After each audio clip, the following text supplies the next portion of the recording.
Hi friends, ఈ వీడియోలో వచ్చేసరికి మనము ఫ్రిడ్జ్ అనేది పూర్తిగా పనిచేయకపోతే ఏ విధంగా చెక్ చేయాలని చెప్పి ఈ వీడియోలో అయితే తెలుసుకుందాం. అంటే పూర్తిగా పనిచేయడం లేదంటే పూర్తిగా మనకి దాంట్లో పవర్ సప్లై అనేది రాకపోతే ఏ విధంగా చెక్ చేయాలో ఈ వీడియోలో అయితే తెలుసుకుందాం. ఫస్ట్ వచ్చేసరికి మనము ఈ విధంగా చెక్ చేయాలంటే ఫస్ట్ మనకి దాని యొక్క బేసిక్స్ అనేది తెలుసుండాలి. బేసిక్స్ అంటే మనకి దాంట్లో ఏ ప్రాబ్లమ్స్ వస్తాయో తెలిస్తేనే మనం ఫ్రిడ్జ్ అనేది చెక్ చేయడం చాలా ఈజీగా అవుతుంది. అందుకని చెప్పి నేనైతే మనకి ఫ్రిడ్జ్ అనేది చెక్ చేయడానికి కావాల్సిన టూల్స్ గురించి మరియు దాని యొక్క ప్రాబ్లమ్స్ అనేది ఏదైతే వస్తాయని చెప్పి అయితే దాని గురించి అయితే నేను 2 వీడియోస్ అనేది తీసుకున్నాను. మీరు అవి కూడా చూడండి, మీకు అర్థమవుతుంది. అప్పుడే మీరు ఫ్రిడ్జ్ అనేది చెక్ చేయడం అనేది చాలా ఈజీ అవుతుంది. కాబట్టి మీరు ఫస్ట్ ఆ వీడియోస్ అనేది చూసిన తర్వాత ఈ వీడియో చూస్తే చాలా క్లారిటీగా అయితే అర్థమవుతుంది. ఓకే ఫ్రెండ్స్, మనం వీడియో లేట్ చేయకుండా అయితే స్టార్ట్ చేద్దాం. మరియు ఆ వీడియో యొక్క లింక్స్ వచ్చేసరికి పైన ఐ కార్డు మరియు ఎండ్ స్క్రీన్లో కూడా ఇస్తాను. మీరు ఒకవేళ మర్చిపోకుండా అయితే చూడండి. ఓకే ఫ్రెండ్స్,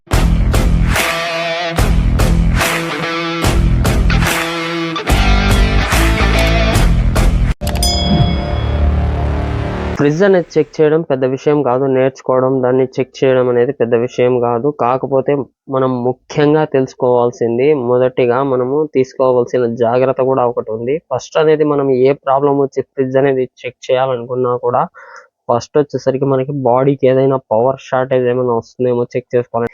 ఎందుకంటే మనము ఫ్రిడ్జ్ అనేది చెక్ చేయడానికి వెళ్ళి డైరెక్ట్గా అనేది టచ్ చేసినప్పుడు షాక్ కొట్టే అవకాశం ఉంది. కాబట్టి మనం మొట్టమొదట ఫ్రిడ్జ్ అనేది పని చేయకపోని మనం ఏ ప్రాబ్లమ్ని చెక్ చేయాలనుకున్నా కూడా ఫస్ట్ మొదటిగా మనకి పవర్ అనేది ఏమైనా షాక్ కొడుతుందా ఫస్ట్ చూసుకున్న తర్వాతే మనం అనేది మిగతా ప్రాబ్లమ్స్ అనేది చెక్ చేయాలి. ఓకే, మర్చిపోకండి.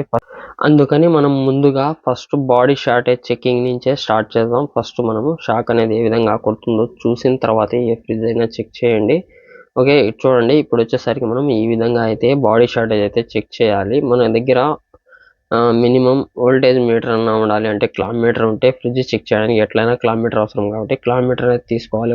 ఒకవేళ మన దగ్గర క్లాక్ మీటర్ అనేది అవైలబుల్లో లేకపోతే ఖచ్చితంగా టెస్టర్తో అయినా కూడా చెక్ చేయండి, బాడీకి ఏదైనా షాక్ వస్తుందేమో. ఈ విధంగా ఫస్ట్ ఇప్పుడు మనము మీటర్లో ఈ విధంగా 450 వోల్టేజ్లో అయితే పెట్టుకున్న తర్వాత 2 వైర్స్ అనేది మనము ఉంటాయి కదా, ఒక వైర్ అనేది బాడీకి అనేది టచ్ చేయాలి. అంటే ఎక్కడంటే పెయింట్ లేని చోట టచ్ చేసి ఇంకొక వైర్ అనేది మనము చేత్తో అనేది టచ్ చేయాలి.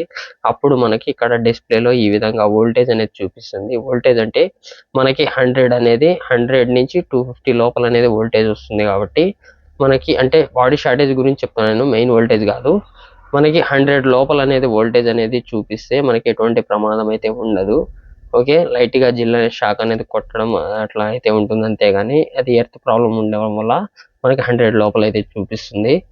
రెండోది వచ్చేసరికి మనకు 100 మించి 720 కానీ 130 అక్కడ మించి వెళ్తే మనకి షాక్ అనేది కొట్టే అవకాశం ఉంది. కాబట్టి ఎక్కడైనా షార్టేజ్ ఉంటేనే ఈ విధంగా వస్తుంది. ఫస్ట్ మనము ఆ ప్రాబ్లం అనేది చెక్ చేసిన తర్వాతనే మనం ఫ్రిడ్జ్ అనేది చెక్ చేయాలి. ఓకే ఫ్రెండ్స్, ఇప్పుడు ఈ విధంగా మనం చెక్ చేసుకున్న తర్వాత ఫ్రిడ్జ్ అనేది పూర్తిగా పని చేయకపోతే మొట్టమొదటిగా మనం చూడవలసింది ఫస్ట్ మెయిన్గా దానికి స్టెబిలైజర్ ఉందా లేదా అనేది చూడాలి. ఫ్రిడ్జ్కి అనేది మనకి స్టెబిలైజర్ అనేది ఉంటే మనకి దాంట్లో పవర్ సప్లై వస్తుందా లేదా అనేది చూడాలి. ఓకే ఫ్రెండ్స్, మనకి పవర్ సప్లై అనేది వస్తూ ఉంటే అంటే 2 లైట్స్ ఉంటాయి, ఒకటి ఇన్పుట్ మరియు ఒకటి అవుట్పుట్.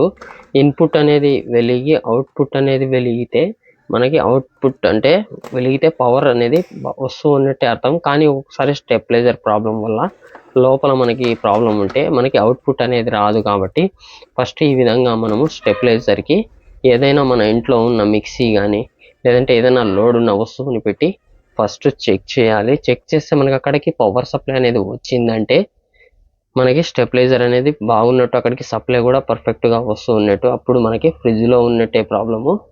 ఓకే ఫ్రెండ్స్, ఒకవేళ మనకి స్టెబిలైజర్లో ఒక లైట్ ఇన్పుట్ వచ్చి ఒక లైట్ అవుట్పుట్ రాకపోయినా లేదంటే మనము పెట్టిన ఏదైనా వస్తువు పని చేయకపోతే మనకి స్టెబిలైజర్ ప్రాబ్లం ఉన్నట్టు.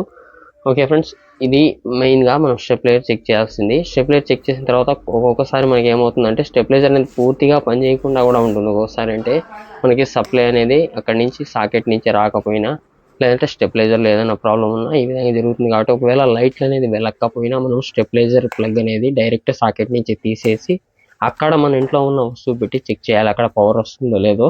అక్కడికి పవర్ అనేది వస్తూ ఉంటే మనకి ఫ్రిడ్జ్ వరకు అయితే పవర్ వచ్చినట్టే. స్టెబిలైజర్ ఒకవేళ వెళ్ళకుంటే స్టెబిలైజర్ ప్రాబ్లం ఉన్నట్టు. ఓకే ఫ్రెండ్స్, ఇప్పుడు మనం ఇక్కడ తెలుసుకున్నాం కదా, దీనివల్ల కూడా మనకి ఫ్రిడ్జ్ అనేది పూర్తిగా పని చేయకుండా పోవచ్చు. ఒకవేళ మనకి స్టెబిలైజర్ అంతా పర్ఫెక్ట్గా ఉంది, ఫ్రిడ్జ్ వరకు కూడా వస్తుంది పవర్ అంటే, అప్పుడు మనం ఫ్రిడ్జ్లో అయితే ఏ విధంగా చెక్ చేయాలో ఇప్పుడు తెలుసుకుందాం. ఫ్రిడ్జ్లో వచ్చేసరికి మనము ఫస్ట్ మెయిన్స్ కార్డ్ వైర్ అనేది చెక్ చేయాలి. మెయిన్స్ కార్డ్ వైర్ అంటే మనం ప్లగ్లో పెట్టే వైరు. ఇది వచ్చేసరికి మనకి ఒక్కొక్కసారి ఏమవుతుందంటే ఇక్కడ చూడండి పిన్స్ ఉన్నాయి కదా, ఇక్కడ మీకు కనబడుతున్నాయి అనుకుంటా. ఈ పిన్స్లో ఎక్కడన్నా బర్న్ అయిపోయి ఇక్కడ అనేది ఇది కాలిపోయి ఉంటుంది. అట్లా కాలిపోయినప్పుడు కూడా మనకి వైర్ అనేది లోపల కనెక్షన్ అనేది కట్ అయిపోవచ్చు. ఒక్కొక్కసారి ఇక్కడ వచ్చేసరికి బ్యాక్ సైడ్ ఇక్కడ ఏడన్నా హోల్ లాగా పడి ఇక్కడ నుంచి షార్ట్ అయ్యి పొగ అనేది వచ్చేస్తుంది. అప్పుడు కూడా మనకి మెయిన్స్ కార్డ్ అనేది వైర్ పోతుంది. అప్పుడు కూడా మనం మెయిన్స్ కార్డ్ వైర్ అనేది రీప్లేస్ చేయాల్సి వస్తుంది. నెక్స్ట్ వచ్చేసరికి మనకి ఫ్రిడ్జ్లో ఇక్కడ కింద మనకి న్యూట్రల్ అనేది జాయింట్ అయి ఉంటుంది. ఇక్కడ మనకి రిలేకి ఉంది కదా, రిలేకి మనకి మెయిన్స్ కార్డ్ వైర్ నుంచి ఒక వైర్ వచ్చి ఇక్కడ 2 వైర్లు అనేది అంటే అన్నిటికీ ఉండదు, కొన్ని మోడల్స్కి ఇలా ఉంటుంది. 2 వైర్లు అనేది ఇక్కడ కనెక్ట్ అయి ఉంటాయి, 2 బ్లాక్ వైర్లు. ఇక్కడ టబ్లోంచి మనకు వాటర్ అనేది పడి అక్కడ పిన్ కానీ లేదంటే మనకి పిన్ అయినా కాలిపోయి ఉండొచ్చు, లేదంటే అక్కడ వైర్లు అనేది కట్ అయిపోయి సైడ్ వచ్చేసి ఉంటాయి, బర్న్ అయ్యి. అట్లా ఉన్నా కూడా మనకి ఫ్రిడ్జ్ పూర్తిగా అనేది వర్క్ చేయదు. నెక్స్ట్ వచ్చేసరికి ఇవన్నీ బాగుంటే ఫస్ట్ మనం మెయిన్స్ కార్డ్ వైర్ అనేది చెక్ చేసుకోవాలి. అది ఎలా అనేది చూపిస్తాను చూడండి. మెయిన్స్ కార్డ్ వైర్ చెక్ చేయాలంటే ఫస్ట్ మనము ఒక కంటిన్యూ టెస్టర్ తీసుకోవాలి. కంటిన్యూ టెస్టర్ తీసుకొని మనకి ఇక్కడ మెయిన్స్ కార్డ్ అవుట్పుట్ దగ్గర ఒక జాక్ అనేది ఉంటుంది. దీన్ని అయితే రిమూవ్ చేసి మనకి వైర్ నుంచి అవుట్పుట్ అనేది వెళ్తుందా లేదా చెక్ చేయాలి చూడండి. ఒక సైడ్కి అయితే వెళ్తుంది కదా, ఇంకొక సైడ్ కూడా మనకి వెలగాలి.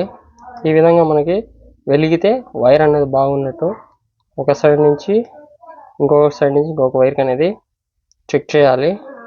ఈ విధంగా మనకి వెలిగితే వైర్ అనేది బాగున్నట్టు, వైర్ కూడా బాగున్నట్టే. ఒకవేళ ఈ వైర్ అనేది పోయింటే ఈ వైర్ అనేది రీప్లేస్ చేస్తే ఫ్రిడ్జ్ అనేది వర్క్ చేస్తుంది. దాంతోపాటు మనకి ఇక్కడ కాలిపోయిందని చెప్పాను కదా, అట్లా కాలిపోయినా కూడా వైర్ అనేది రీప్లేస్ చేస్తే వర్క్ చేస్తుంది. ఇవన్నీ బాగుంటే మనకి ఖచ్చితంగా ఇక్కడ రిలే దగ్గర నేను చెప్పాను కదా 2 వైర్స్ అనేది కనెక్ట్ అవుతాయని, ఇక్కడ అనేది మనకి కాలిపోయినా కూడా మనకి అనేది ఫ్రిడ్జ్ అనేది వర్క్ చేయదు. నెక్స్ట్ వచ్చేసరికి నేను చూపిస్తాను చూడండి. ఈ జాక్స్ వచ్చి మనకి ఫ్రీజర్ బాక్స్ సైడ్లో ఉంటాయి, థర్మోస్టాట్కి కనెక్ట్ అయ్యి. అది మనం ఎప్పుడైనా ఫ్రేమ్ తీయాలంటే ఈ జాక్ అనేది రిమూవ్ చేసి మనం అనేది ఫ్రేమ్ అనేది తీయచ్చు. దానికోసం ఈ జాక్ అనేది ఇస్తాడు. ఈ జాక్ వల్ల ఏమవుతుందంటే కింద నుంచి మనకి కరెంట్ అనేది అక్కడ జాక్లోకి వస్తుంది. ఈ జాక్ నుంచి మనకి థర్మోస్టాట్కి వెళ్ళి థర్మోస్టాట్ నుంచి మళ్ళీ ఒక వైర్ అవుట్పుట్గా ఈ జాక్ నుంచే మనకి రిపీట్గా తిరిగి కిందకి వెళ్తాయి. ఇక్కడ ఈ కనబడుతున్న పిన్నుల్లో ఏదైనా మనకి రస్ట్ పట్టి ఏదైనా పిన్ కట్ అయిపోయినా కూడా మనకు అనేది ఫ్రిడ్జ్ అనేది పనిచేయదు. అప్పుడు అవుట్పుట్ కానీ ఇన్పుట్ కానీ ఏదో ఒక పిన్ రస్ట్ పట్టి కట్ అయిపోతే ఈ విధంగా పనిచేయదు. కాబట్టి ఇక్కడ కూడా ఏదైనా ఉంటే ఇక్కడ వైర్ అనేది డైరెక్ట్ జాయిన్ చేయాలి. ఓకే ఫ్రెండ్స్, మీకు ఇలాంటి వీడియోస్ మరెన్నో కావాలంటే మన ఛానల్ అయితే సబ్స్క్రైబ్ చేసుకొని వీడియో అయితే లైక్ చేయండి, షేర్ చేయండి. ఓకే, ఇంతే. మనకి ఫ్రిడ్జ్ అనేది చెక్ చేయడం పూర్తిగా పనిచేయకపోతే నెక్స్ట్ వీడియోతో మళ్ళీ కలుద్దాం.